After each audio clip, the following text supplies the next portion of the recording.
Okay, so Richard, I guess the first question would be thinking about the coaching experience, what you were looking to try and achieve personally from it.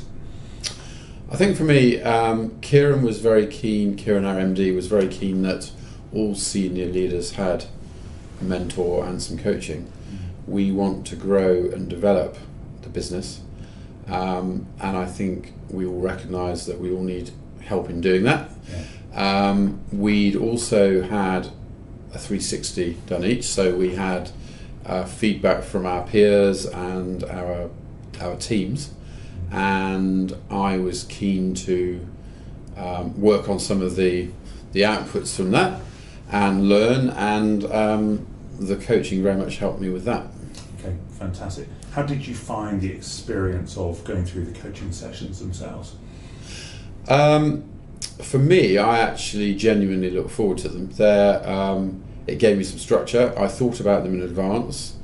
Chris was very good in sending questions or videos to watch or film clips to watch, and I generally did prepare a list or things I wanted to run through.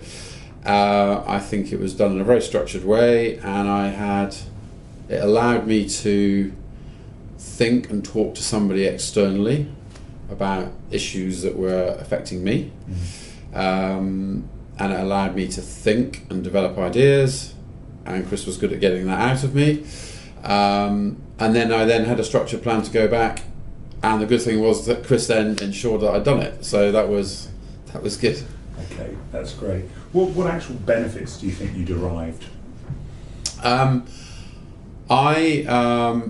of the pieces of feedback to me from both Kieran, my boss, and some of the feedback from the 360 was about making, let's say, quicker decisions. And I would always make a decision, and I'm a very inclusive person, but the coaching particularly made me think about it in a more structured way, and I think, definitely got me to a point where I'd make a better, more informed and quicker decision. Okay. Which was better for both me and, to be honest, the team as well. Yeah. That things were happening more quickly and more structured. So I think that was a big takeaway for me. Yeah, that's really interesting. So what impact would you say this has had both on you and on your team and your chunk of the business? So my part of the business is a reasonable chunk of CBRE business. I had a team that I'd partly inherited and partly built. Like a lot of areas of the business, we have challenges around fees and service delivery, and I wanted to go through a restructure, and as a result of working with Chris for a year, we are more focused on business development and our key areas, separated sales from operations, which was a route I was thinking of going down, but Chris has helped me get there. So we now have quite distinct teams that do those two things. A number of the team have changed, shall we say, but that had to happen because I've either brought in A-game players or Premier League players, and some people have just moved around to other parts of the business. So it's allowed me to restructure my team. I haven't really thought about how much of my team's changed, but maybe 50% of my team's changed. But what I'm clear about is we are more focused, and we have a definite structure and a definite aim for what we want to achieve. Okay, that's fantastic. And what would you say perhaps to anyone else, another leader, exec that's thinking about embarking on coaching themselves?